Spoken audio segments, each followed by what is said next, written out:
semana Girl Power, que faz parte da campanha Mulheres de Todas as Cores, nós trazemos o tema Mulheres Pretas em Ascensão. Lembrando que hoje é uma data muito importante porque se comemora o dia da abolição da escravatura, o que torna nosso programa ainda mais significante. Além disso, estamos homenageando a grande Elza Soares, que nomeia a nossa semana como Mulheres do Fim do Mundo. Eu sou Márcia Moura, sou jovem da Rede Cuca. E eu sou Camila Galdino, sou jornalista e estou como técnica de rádio do Instituto Cuca. E para enriquecer o nosso debate de hoje, recebemos a Gardênia Viana, seja bem-vinda, que é profissional de educação física, psicomotricista, neuropsicopedagoga, estudante de letras e coordenadora de esporte da Rede Cuca. E a Helena Barbosa, seja bem-vinda, Helena, Obrigada. Que tem formação em ciências sociais, especialista em gestão de políticas culturais, produtora audiovisual, além de ser pesquisadora e gestora cultural do Porto Dragão. Sejam muito bem-vindos. É um prazer receber vocês aqui hoje no programa. Com todo esse currículo das nossas convidadas, já começamos mostrando a força dessas duas mulheres. E para começar, como diz Elza Soares, na música Libertação, eu não vou sucumbir. Avisa na hora que tremeu o chão. Amiga, é agora. Segura a minha mão. Nós não vamos sucumbir. Queria que vocês começassem falando um pouco de vocês e sobre a importância desse mês, né? De estar aqui representando tantas outras mulheres fortes quanto nós. Quero começar agradecendo o convite. Eu acho que esses espaços de fala, eles são raros e, portanto, bem caros para a gente, né? De grande estima e de grande importância. Eu não sabia que a Elza estava conduzindo esse momento e hoje eu amanheci escutando a música dela, que é O Que Se Cala, né? Uhum. E aí ficou essa frase o dia inteiro na minha cabeça, minha voz eu uso para fazer o que se cala. E esse espaço, assim, na Rede Cuca no geral, está sempre promovendo esses espaços de fala, né, de projeção do que a gente é. Eu vou falar um pouquinho da minha trajetória e a gente faz algumas conexões e vai se provocando. Mas eu sou mulher preta, periférica, mãe solo e uma porrada de estigmas que vão acontecendo aí. E cada estigma nas costas é mais um peso para você ter a tão sonhada e supervalorizada ascensão, né? E hoje eu tenho um sentimento muito diferente do que essa ascensão. Para mim, hoje eu ainda não considero que eu estou em ascensão, assim, que eu cheguei numa ascensão, mas que estamos nesse caminho. E eu só considero que eu estou nesse caminho porque hoje eu tenho a possibilidade de carregar outras pessoas comigo. Então, se eu cheguei num caminho sozinho, eu não entendi nada do que é ser uma mulher preta, né? Se eu cheguei num caminho onde eu acho que está num poder de forma a possibilitar uma vontade individual, eu não entendi nada do que é ser uma mulher periférica. Então, hoje eu acredito sim que a gente chega no ponto de ascensão porque você hoje tem ferramentas e possibilidade de carregar outras pessoas com você. Eu estava hoje reunido com o pessoal que está discutindo da Rede Ponte, mulher preta na política pública. E aí tem várias mulheres nacionais falando sobre isso.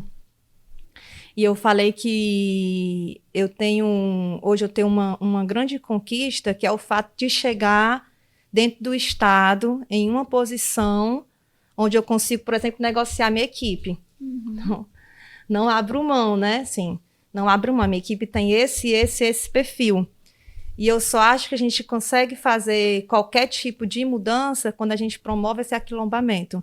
Se eu não consigo estruturar minha equipe com que as políticas públicas e o Estado de dominação chamam de minoria, né, que na verdade é a grande maioria, somos a grande maioria, eu não consigo ter qualquer tipo de ascensão. A minha ascensão ela é fundamentada em areia, né, arenoso, num pantanoso, porque no momento em que eu me indignar contra as pessoas que estão no poder, eu vou ser derrubada, porque eu sou sozinha. E eu estou aqui, mas toda a minha família, todo mundo, todos os meus amigos continuam não estando ali. Então, eu estou me segurando aonde? Então, a minha ideia de sucesso hoje, ela só é concretizada se ela for coletiva.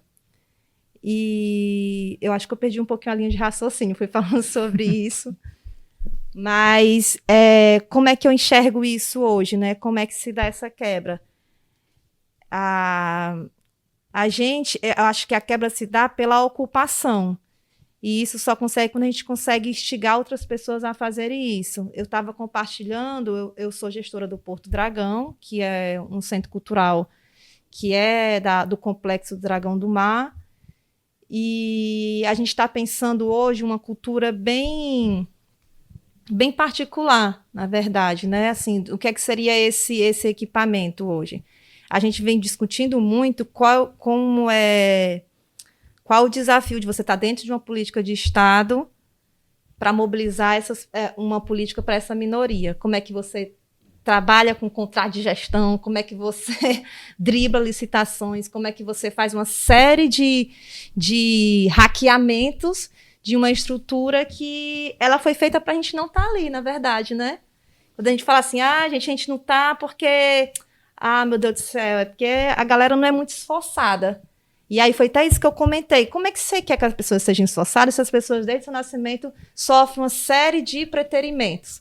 Então, tem a ausência da política de saúde, tem a ausência da política educacional. Aí você acha que essa pessoa que sofreu uma série de ausências da política do Estado, muitas vezes lidando apenas com o braço da violência, vai conseguir estar produzindo lá na frente?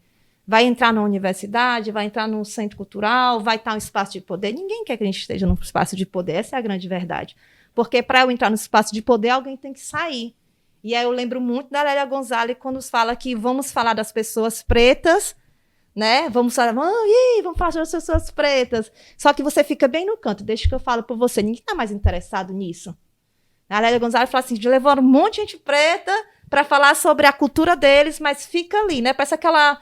Lembra aquele episódio da Xuxa que foi falado sobre os indígenas, levou todos eles, ficaram lá e ela ficou com um cocá muito grande. Isso não dá mais para existir. Porque graças, né, aos nossos santos, às nossas entidades, a gente está num momento em que a geração está mais consciente desse papel e mais atrevida, que bom. Que bom, porque eu não acredito que há quebra de ruptura sem quebra de padrão de comportamento. E aí hoje a gente chegou numa posição, eu estou ali no Centro Cultural Porto Dragão, e eu foco muito numa coisa que é quebra de ruptura. Não dá mais para pensar em mudar o que é poder, o que está ascensão, o que é que não está, se a gente não falar de uma lógica de dominação. Então, se eu conseguir chegar e ficar lá, galera, é mesmo, legal, né, que vocês estão fazendo? E durante muito tempo eu fiz isso, porque o letramento racial ele chega às duras penas para a gente, né? E quando você se toca, você está sozinha no canto. Então, que tipo de mudança você provocou? Nenhuma. Você não vai provocar nenhum, não tem nem coro para isso. Não tem coro, não tem suporte psicológico, não tem base. Você não vai promover. Então, eu fiquei um tempão nisso e não conseguia fazer essa ascensão, porque as pessoas nem te dizem a regra do jogo. Você está aqui, vão falar sobre você e você não vai pegar no microfone. Quando existe... A Lélia Gonzalez fala isso. Aí teve uma neguinha atrevida que foi, ei, se liga aí, eu quero falar de mim. Afasta aí, bichinho, porque quem vai falar de mim agora sou eu. Aí o que é que você faz? O que é que acontece? Mulher, pelo amor de Deus, vai te aquietar, que tu não sabe de nada, não. E aí, no que você pode começar a pensar numa escada, numa subida, você é amufinada mais uma vez e você é jogada para baixo. Eu acho que, na verdade, ser mulher e ser preta, fundamentalmente, ser mulher, a gente já nasce com desvantagem. Sim. Né? E ser mulher, ser preta, ser de periferia, não ter o status de herdeira, você já nasce lutando para provar que você é capaz, lutando para provar que você tem e pode fazer o que você quiser. Todas as nossas conquistas de hoje foram à base de muita luta.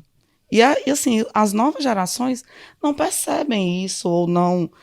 Algumas não têm essa consciência porque já nasceu tendo.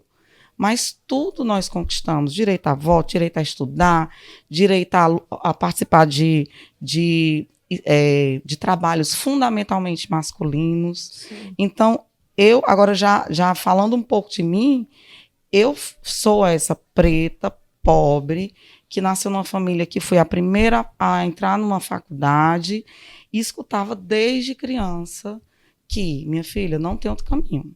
é estudar. Não tem outro caminho, é estudar. Então, eu passei a minha infância, eu digo, mas quando é que esse livro de história vai trazer o que eu queria comprar? Um exemplo, Muitas né? vezes esse livro de história nem mostra, né? Nem mostra a mostra história. isso. E assim, para quem é criança, é difícil juntar o que eu quero, vamos supor, sei lá, uma boneca com estudo. Ali ainda era muito superficial, ainda abstrato para a gente, mas era aquela coisa assim que ia enraizando em mim. E eu sou isso mesmo, gente. Quem me conhece, eu digo, gente, eu comecei na educação física, aí fui para psicomotricidade, fui para educação especial, fui para o autismo, aí fui para letras libras. E assim, é uma vontade de conhecimento, porque é a coisa que não nos tiram nunca.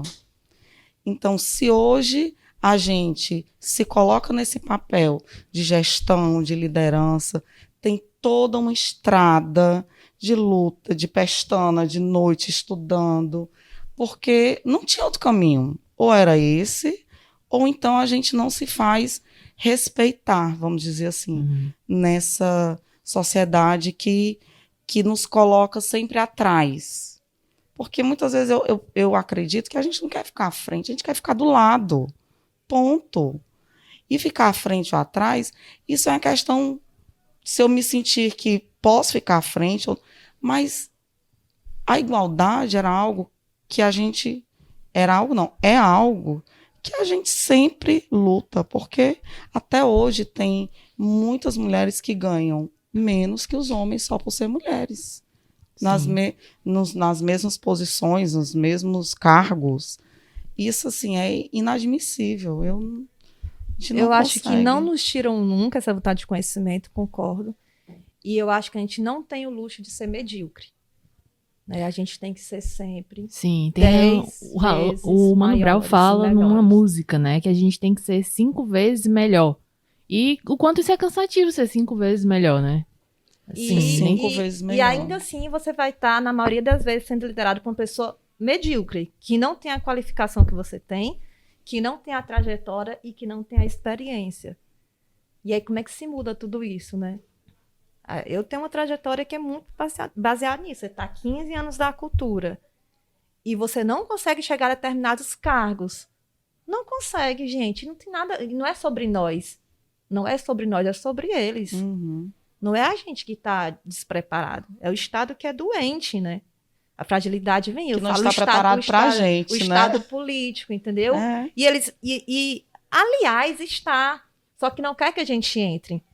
Não quer que a gente entre e trabalha para que essa exclusão continue sendo retroalimentada.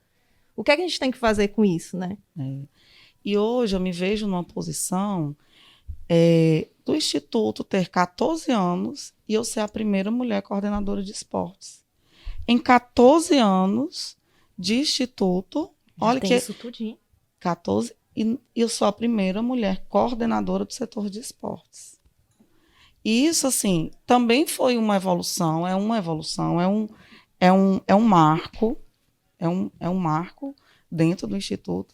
E assim, e a gente está transformando. A mulher chega, ela transforma mesmo. Ela mexe, ela rompe. E a gente, muitas vezes, é taxada, às vezes, né? Se grita é louca, se cala é omissa. Então, a gente sempre vai ser julgado por todas as nossas ações. É também uma estratégia de dominação. Sim. Né? Sim, Uma mulher, com quando certeza. grita, ela é Barraqueira, grosseira, né? violenta Barraqueira. e tal. Um homem, ele é impetuoso. É. Uhum. Né? São Assertivo. assertivo, O que firme, é né? isso? Líder, você é líder. Você Mas é a mulher é líder. louca. Mas a mulher é louca. Né? Sempre. Com certeza. Você falou sobre a relação do Estado, né? E justamente ele mascarar e dizer que tá tudo bem. Eu me lembrei até do exemplo, né? Que muitas pessoas não sabem, mas o filme que foi até indicado ao Oscar em 2017, que é o Estrelas Além do Tempo, que ele retrata a história de 3 mulheres pretas na NASA. Na tradução dele, né? Ele foi traduzido e é Estrelas Além do Tempo. Mas se a gente for pegar a tradução literal, né? Do inglês para o português, figuras desconhecidas. Ou seja, a gente percebe como, né, a tradução aqui brasileira mascara e traz toda aquele assunto, né, voltado para serem mulheres e serem mulheres pretas e acaba trazendo só para mulheres. Porque tem um abismo muito grande entre mulher branca e mulher preta, né? Sim. Entre feminismo liberal e feminismo negro, né? Enquanto o feminismo estava queimando sutiã, até hoje as mulheres pretas sonham em ter uma família. Né? Geralmente, a maioria das mulheres criam seu filho sozinho, né? Então, existe uma diferença, assim, abismal. Mas isso é mais uma prova de como o poder é muito estruturado em narrativas. Quando você fala, tem um livro de história que não tem. Aquilo ali não é despropósito, né? Não está ali sem motivos. A gente vai formar cabeças, pessoas, a partir do conhecimento desse livro de história. Então, não está, a ausência ali ele é um dado de um plano de dominação. Várias mulheres na ciência eram que faziam todo o trabalho em laboratório. O que é que acontece? Alguém assina. Aí eu estou falando isso na ciência, né? Pensando nos laboratórios antigamente, na Idade Média e tal. Mas isso continua acontecendo nas academias, das universidades, né? Várias. Uma pesquisadora, uma bolsista, meses, horas, né? Tempos de abdicação, de namoro, de festa, de criança e tal, de filhos, para produzir conhecimento, e vai lá um orientador e diz assim, anota aí meu nome. Então, por isso que eu acho importante a gente ocupar. Porque se você. O grande trunfo é você saber como funcionam as coisas. E aí, esse nível de consciência que é o pulo do gato. Se eu sei como é que são estruturadas as coisas, eu sei como eu me mexo. Se eu sei como como é a dinâmica do jogo, eu tenho capacidade de elaborar estratégias para que eu comece a estar em outros lugares. Eu não quero mais ninguém falando sobre mim. E eu quero falar sobre mim. E aí isso precisa de quê para eu começar a ter uma segurança de vir aqui falar sobre mim? Precisa de quê? Primeiro, a autoestima que a gente é negada. Você não vai poder, você é feia, você é burra o tempo inteiro. Eu não sei se você é de periferia, mas se eu descer o morro, eu sou massacrada. Eu fui massacrada a minha vida inteira. Eu até a 8ª série eu não falava com absolutamente ninguém, porque eu sofria bullying na escola assim, adoidado. Então, como é que você acha que uma criança que até a 8ª série vai conseguir se posicionar em alguma coisa? A gente não vai. Não vai. Sim. A gente é muita ferida para ser tratada.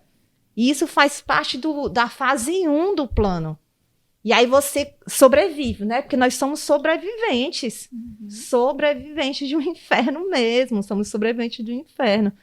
E aí, quando você consegue chegar na universidade, eu também sou a primeira da minha família a entrar numa universidade pública. E aí você tem que trabalhar e estudar. Puta que pariu. Oi, falei, Micaela. Mas é isso, geralmente a gente tem esse marco, pelo menos aqui, né? Eu também sou a primeira da família a me formar em uma universidade pública federal, e eu tô percebendo isso muito assim, né? Geralmente conheço muitas mulheres pretas que são as primeiras. E, sim... Todas que eu conheço são. E aí, essas dores, esses avanços, esses desafios, eu falava, sou eu. Né, alguma coisa comigo, alguma coisa deu errado, e eu sofri durante muito tempo. A gente traz marcas muito fortes, das nossas mães, das nossas avós. Sim. Quando eu começo a falar com a minha avó, a gente chora, porque eu falei, não acredito, quando é que a gente vai conseguir romper esse ciclo? Isso é sucesso. Quando eu não começo a reproduzir a história da minha avó, que foi 9 anos saindo da sua casa para cuidar dos filhos dos outros, a minha mãe saindo da sua casa para cuidar dos filhos dos outros. A gente muda. Isso, para mim, é o sucesso quando vira a chave, entendeu? E aí, quando você consegue sobreviver, aí você consegue ter acesso a esse conhecimento, e aí você entra no jogo, aí você já está entrando no jogo. O que é que eu fiz? Eu vou aprender tudo que essa galera faz. Eu vou aprender o que eles fazem e eu vou me especializar nisso. Aí eu parecia uma rata, trabalhava muito, muito, muito, falava assim, pegava dinheiro. Fui para São Paulo sozinha com 18 anos, eu vou estudar isso aqui, eu vou ser boa nisso aqui. Ah, vocês não querem trabalhar nisso aqui? Não, pô, eu quero. Isso aqui, isso aqui, isso aqui. Aí você dominou. E ainda assim você se sentia mal. Falei, gente, eu não tô. As pessoas se capitalizam com a minha história, com a minha existência, com o meu conhecimento que a gente produz. Trabalha. Tu sobe no palco, eu não subia no palco, não. trabalha. Eu falei, esse trabalho, a instituição é massa, esse projeto é massa, mas não era eu que falava. Ou seja, eu entregava todo o meu capital para a promoção de outra pessoa que não era eu, e nunca foi uma mulher negra. Nunca.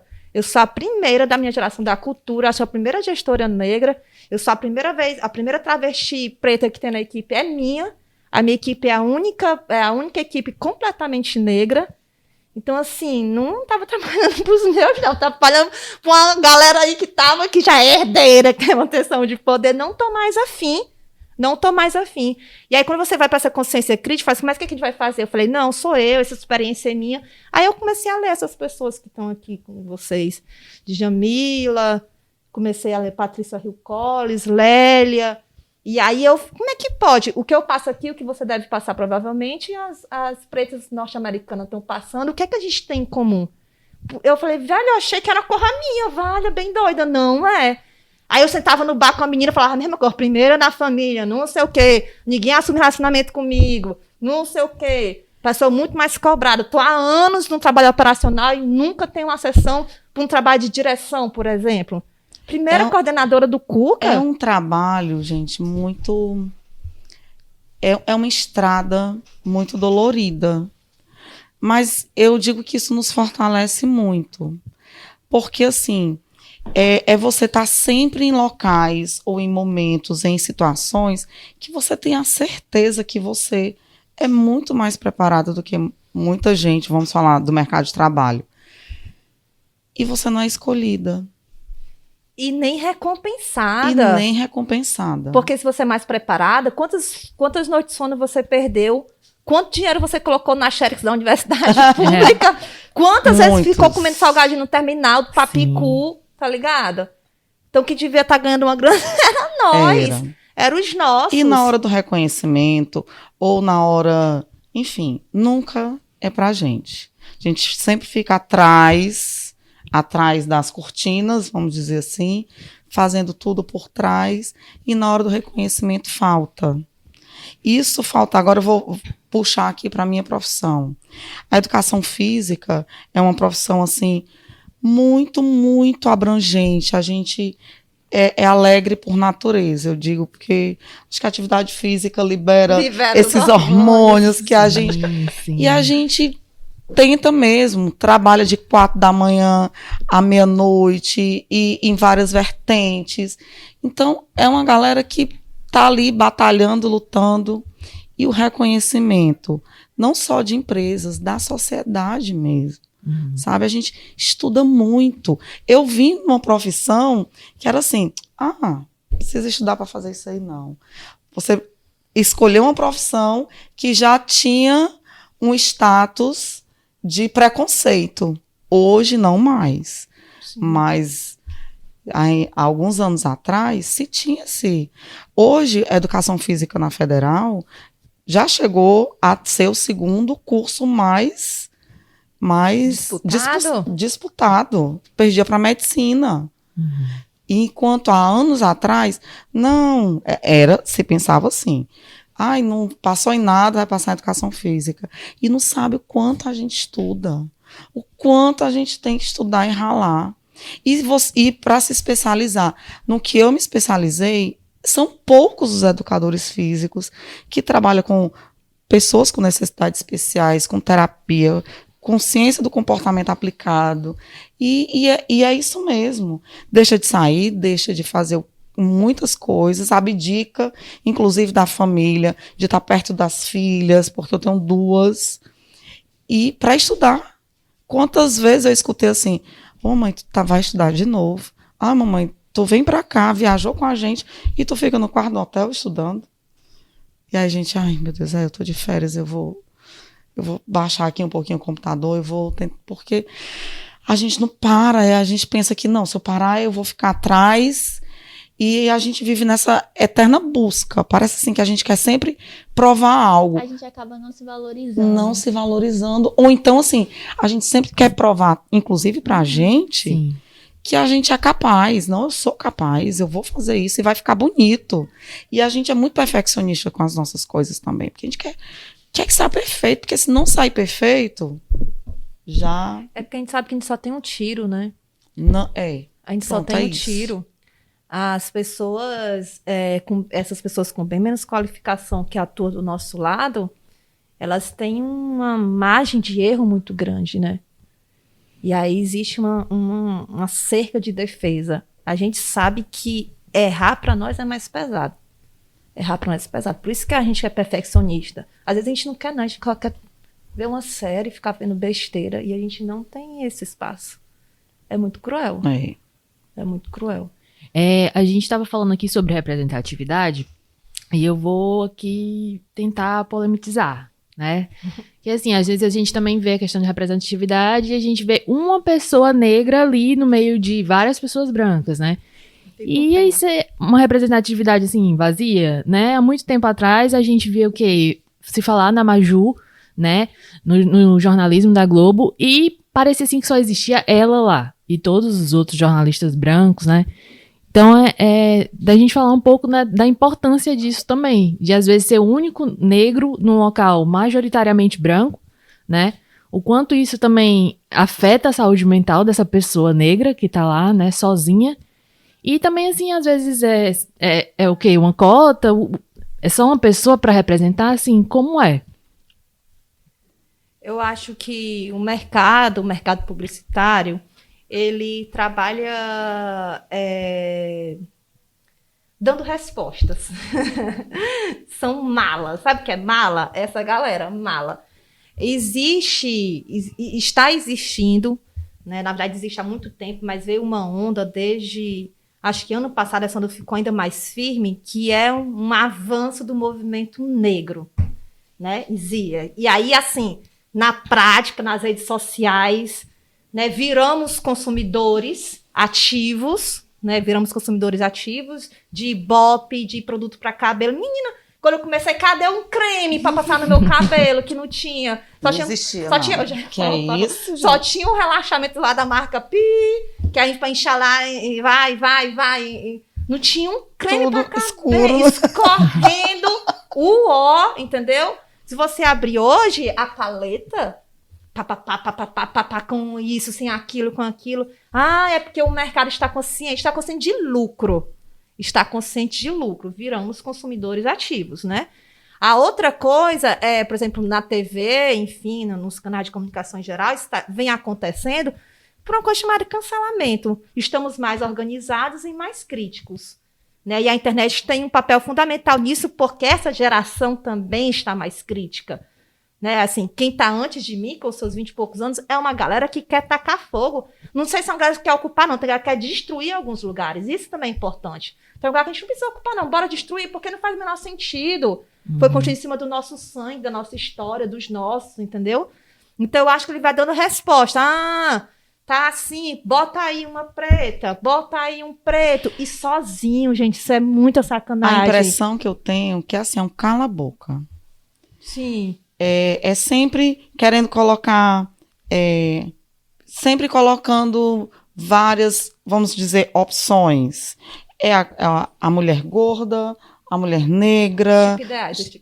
Vamos colocar assim vários para que ninguém nos cancele. Isso. E pronto, é o cala-boca. Preocupado com o Ibope que isso vai dar, entendeu? E aí eu volto para um ponto que eu trouxe no início, que é um preto sozinho não faz verão. Porque ele vai ser engolido pela essa lógica dessa estrutura.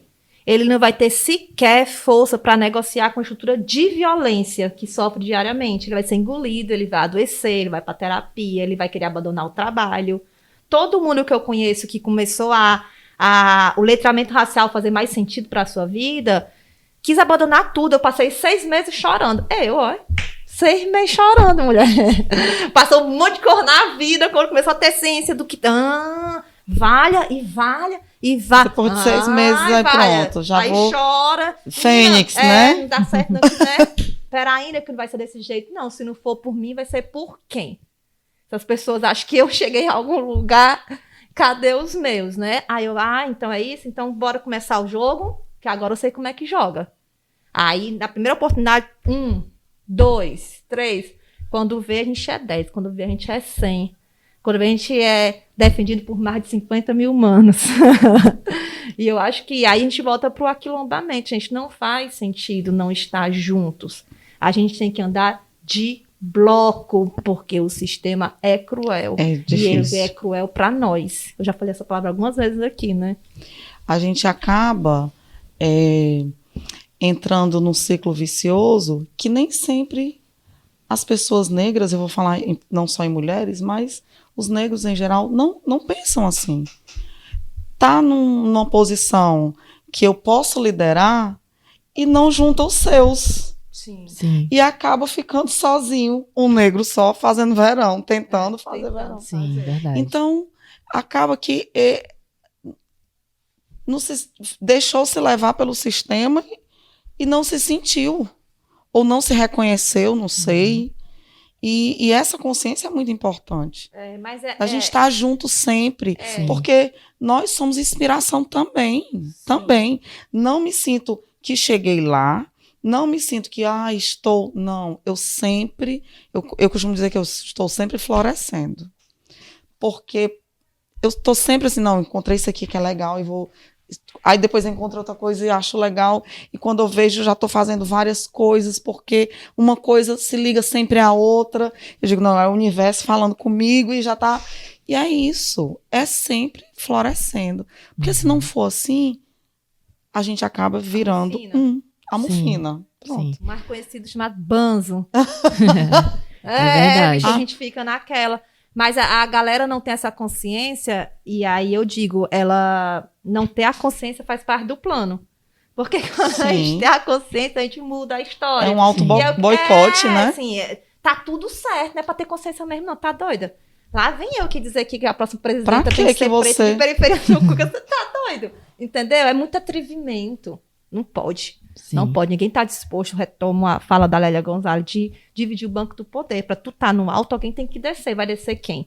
Se a gente tá retroalimentando a maldição de poder, de classe, de raça, de gênero o tempo inteiro. Entendeu? O que acontece é isso. Aí o que é que a galera não tem essa consciência e tenta ser aceito pela sociedade, né? Eu preciso que alguém me humanize, né?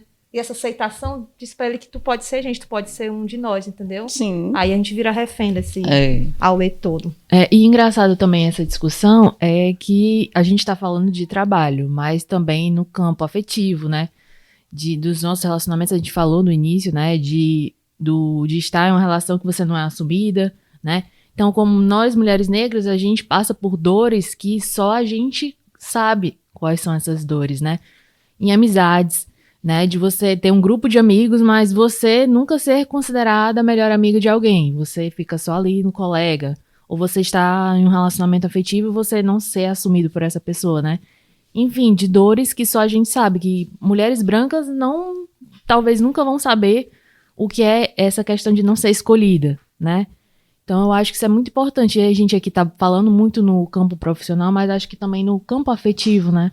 Das nossas relações, família, com amigos, namorados, namoradas, namorados, né? Sim.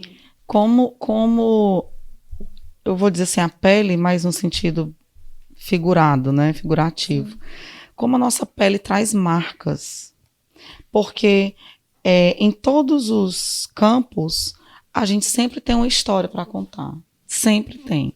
Ela falou que na escola não falava com ninguém até o 8º ano, não foi? Isso. E a gente sempre tem uma história muito peculiar. Ou de alguém que a gente escuta. E o pior é que a gente escuta, gente. Ai, minha mãe disse que eu não posso falar com você. E você escuta e sai chorando. Isso. E é o que a gente conseguia fazer. Ai, porque é bonito só o cabelo liso. Aí você ficava naquela... Porque só tinha todo mundo na sala, tinha um cabelo liso. Por que só o meu é diferente? E por que eu sou considerada feia? Porque o meu cabelo não é liso como o da Glória Pires. Aí falei, pode falar não? Pode falar. E isso traz marcas que a gente ou tenta abstrair, ou ressignificar, que é o mais importante, ou vai fazer terapia, chora 6 meses para depois virar uma fênix, porque é em todos os campos. A gente está falando aqui do campo de trabalho, Mas, gente, em todos os campos, todos, a mulher negra, ela tem sempre uma história, várias histórias para contar nesse sentido. Histórias de rejeição, histórias de omissão, histórias de amores que não podem ser assumidos, porque minha família jamais iria lhe aceitar. Sim. E aí? Por que eu sou diferente? A cor da minha pele não é só isso que me define. Por quê? Que eu não posso chegar uma mulher negra na sua casa. Como assim? E hoje, eu acredito que sim, está bem menor, mas tem mulheres que ainda se submetem a isso. A gente sabe, né, que as participações de pessoas negras está cada vez mais forte, né, nas novelas, na televisão. A gente vê o BBB, né, da edição de 2020, que ele teve uma mulher preta ganhadora. A edição de agora, né, é considerada a edição que mais teve participações negras. A gente percebe, por exemplo, voltado para as crianças, né, filmes com protagonismo, né, a gente vê, por exemplo, a Princesa Moana, a gente vê a Mirabel, né, que é do filme Encanto. Na minha época não tinha nem fofolete preta. Sim, inclusive Não tem tinha. Mulher até... tinha uma fofolete que era preta. Ai, gente, não chegou. É aquela única, né? A única. Ah, tinha uma, verdade. Só tinha ela. E que ninguém queria. Que ninguém queria. Ninguém queria. Ninguém queria. É isso Do mesmo. trio, né? Sempre tinha uma negra, que ninguém queria. A Sen das 13 Espiãs Demais, ninguém queria ser assim. É verdade, ninguém queria. É assim? É. Aí eu só queria a bichinha, porque eu achava... É engraçado, você, mesmo criança, você já percebe... Não, ninguém quer, pois eu quero essa aqui, porque ninguém quis. Olha só, eu criança, lembrando de fazer isso. A gente teve até agora com esse filme da Mirabel, uma criança, né, foi postado no Twitter, ela tá assistindo e ela tá dizendo, olha mãe, ela é igual a mim. Porque a Mirabel, ela usa óculos, ela tem aquele cabelo cacheado, então a criança tava tendo aquele, né, ela é igual a mim, eu tô me vendo na televisão, eu sou importante. Uhum. E Teve uma aí, criança também, só para te complementar nesse ponto, uma criança também que viralizou no Twitter quando viu a Maju, né? Olha, Sim. o cabelo dela é igual a mim, eu quero um vestido amarelo, né? e a gente sabe que a gente tem muito a avançar. A produção tá me corrigindo aqui que não era assim, era a Alex. Foi mal aí. Obrigada, produção. Obrigada, produção. Obrigada, produção. Olha a cena do cabelo. Não, foi uma confusão aqui, calma, mas a produção já me corrigiu. Importantíssimo, porque a gente Coisa está boa, falando muito sobre competente. memória, tradição e É não apagamento da importante. existência da Obrigada, Alex. obrigada, produção. Continuando, a gente sabe que a gente ainda tem muito a avançar, né? E eu queria muito que vocês falassem sobre esse processo, sobre o futuro. Valeu, meu Deus. Ai, gente, o futuro. Posso falar do futuro que eu estou, assim, eu na minha cabeça, nos meus sonhos, eu vejo um futuro, assim, bem próspero, embora não seja fácil, não vai ser fácil, a gente sabe disso. A gente tem claro isso na nossa cabeça. Mas eu acredito muito na força das mídias sociais, que hoje nós temos mais essa ferramenta, positiva ou negativa em alguns momentos, mas nós temos. Antigamente nós ficávamos muito ocultos e muito pontuais. Então, eu acredito. Eu vou agora citar, como você cita frases, eu vou citar uma frase do samba. Eu acredito na rapaziada, né? Eu acredito. E eu tenho que acreditar, porque senão eu não estaria aqui. Eu acredito. E todos os dias eu saio de casa. Eu acredito. Eu acredito que a gente vai conseguir. Eu acredito que a gente vai... A gente já conseguiu tanta coisa, por que a gente não vai conseguir mais? Já houveram grandes avanços. Já houveram grandes avanços. A gente já diminuiu um hiato que era muito grande. E aí, esse ato vai se juntar e ali vai... Não vai ser agora, não vai ser já, não vai ser rápido. A gente tem muitas gerações ali para construir muita coisa com a gente. Mas a gente tem que entender que, embora a gente pensa assim, mas nós não somos minoria. Nós não somos minoria. As pessoas pensam e nos fazem pensar que nós somos minoria. E nós não somos. E quando a gente descobrir a força que a gente tem, aí eu acredito que a gente vai conseguir muita coisa, gente. Olha aí como tudo tá melhorando. Diga aí, não tá 100%. Eu tenho um misto de medo com esperança. Eu só tenho esperança em mim. Não vou botar o medo, não. Eu tenho um misto de medo porque o nosso cenário político, né, em especial... Olha, ela tacou de novo o dedo ali, tá vendo? Em minha defesa, eu estou aumentando. Eu falei que eu ia ser gasguita e ela tá nesse negócio aí. Eu estou aumentando. E eu estou com essa máscara, hein? Eu estou aumentando. Eu achei que ia agora ser um obstáculo. Ô, mulher, sou gasguita, tem um lugar bem agora.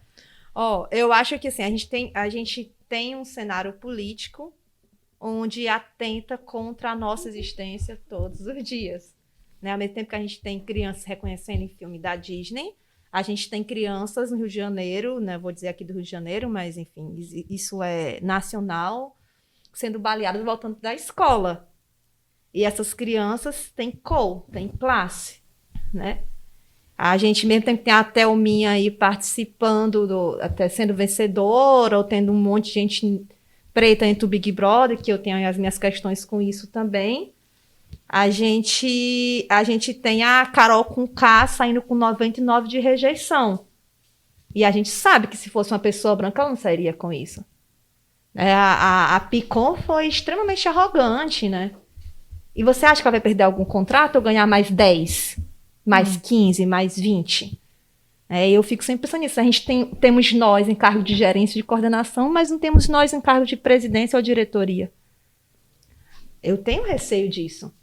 O Estado trabalha contra nós. Mas sempre trabalhou, né? Sim. Agora com o Bolsonaro está pior. Porque temos violências legitimadas, né? Temos na legislação, sim, temos em projetos políticos. A gente fala sempre assim, bala perdida. Bala perdida o quê? A bala sempre acha o mesmo corpo. Esse mesmo corpo está em um lugar, esse mesmo corpo tem uma cor. Tem nada de bala perdida. O Estado escolhe quem protege e quem ataca. Falo de um Estado político, né? Ao mesmo tempo, eu tenho esperança, porque essas coisas não estão mais ocupando tão somente o campo da invisibilidade. Eu acredito muito nessa geração que está nesse processo de ruptura de quem fala sobre mim e de quem protagoniza o meu destino. Então, você, por exemplo, o Twitter hoje, você tem que saber mexer naquele negócio, aquele bagulho. Porque ele decide uma porrada de coisa. De besteira é expulsão ou não o negócio do balde na cabeça do outro. Sim. As pessoas vão lá e faz mutirão nos patrocinadores, porque entenderam o jogo, sim, hein? Né? Globo, pressionam, Globo, né? Vai Americanos, e vai ações partem a partir dali. E muda. Qualquer político hoje se pronuncia primeiro no Twitter. Inclusive, os eleitos também saíram disso, de uma política de fake news extremamente eficiente com bots, entendeu? E aí a gente tem uma galera se especializando nisso. A gente vive uma guerra de memes. E não é meme só pra gente ficar rindo no Instagram e dizer, ih, kkkk, não. Não se trata mais só disso. Memes que definem quanto é a porcentagem eleitoral de cada um. E aí a gente tem gente mais ativa nisso. A gente vê muito digital influencer usando mesmo do TikTok, que é uma coisa mais rasa. Tem alguém que fala assim, pretos estão se amando, Vida Negros Importa é uma besteira, é só uma hashtag, fica no campo do superficial. Ainda assim, é uma âncora. Os negros realmente estão se amando mais. Você vê muito mais casal de gente preta falando assim, você é bonita. Antes não, você vê jogador de futebol, pagodeira, eles não assumem a mulher preta, gente, pelo amor de Deus. Não assumem, porque não é a mulher preta que traz para ele a humanidade. Aquilo que eu falei de a pessoa trabalhar sozinho, vai tentar ficar ali se promovendo, eu preciso ser aceito, eu sou um homem decente porque eu casei com a pessoa que é a referência de pureza. E aí eu volto de novo para a grada, né? A pele preta, a pessoa preta, ela é referência de quê? Do que é marginal, do que é sujo, do que é ruim. Porque a branquitude faz isso, transfere o que é ruim para o outro, para ele continuar sendo a imagem da pureza. E aí, se um cara preto ou uma mulher branca, ele está em outra condição. Mas hoje eu tenho o quê como referência? Lázaro Ramos e Thaís Araújo. Hoje eles estão ocupando... Gente, eles estão ocupando capas de várias revistas, de vários noticiários que antes não ocupavam. Lembre-se que eles perderam como casal da FIFA para aquele homem que constrói até foguete e para modelo. Eu não lembro bem. Também não. Porque todo mundo ama ele, né? Aquela modelo. Que ele faz tudo. Que ele faz tudo. Eles perderam. Eles iam ser o casal da FIFA e perderam para colocar 2 pessoas loiras. Então, a gente já teve esse avanço. Hoje a discussão é outra. Então, eu fico, assim, né? Dá uma murchada. Ai, meu Deus do céu, de novo. Aí depois dá uma levantada. Aí vai. Tem uma galera massa fazendo, né? Dá uma murchada, mas tem o Matheus fazendo um som massa aqui. Tem isso. Aí tem o Emicida bombando com a amarela, entendeu? Que foi lançado num teatro, né? No teatro onde as pessoas nunca entraram, meu irmão. Nossa. Tava lá o movimento negro, né, do estado de São Paulo e nunca entraram nunca entraram no estado. Muita sacanagem com nós, não é não? Eu acredito, gente, olha, que até no entorno, Dragão do Mar, tem gente que nunca entrou. Ah, com certeza, é só você olhar o Poço da Draga. Poço da Draga ali.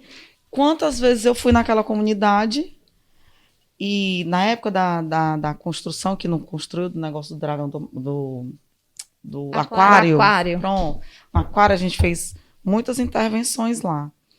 E assim, eles já estavam assim, achando, não, vai dar tudo certo. Eu digo, vamos lutar, que senão vão tirar vocês daqui. Sim. Então, até isso, a gente tem que chegar e tentar organizar, porque são muitas informações que eles recebem de todos os lados e vai entender e seguir quem. Até isso, a gente tem essa missão. A gente tem essa missão de abrir a cabeça. Se a gente se entende mais como comunidade, que eu acho que é um movimento que está acontecendo, né? Inclusive entre os artistas, você vê a própria Elza, ela reunia todas as cantoras e atrizes negras. Tem uma foto dela clássica, toda de branco, com essas atrizes, com Larissa Luz, com Thaís, com Jéssica Ellen, né? Então, eu nunca tinha visto isso. Com Zezé, entendeu?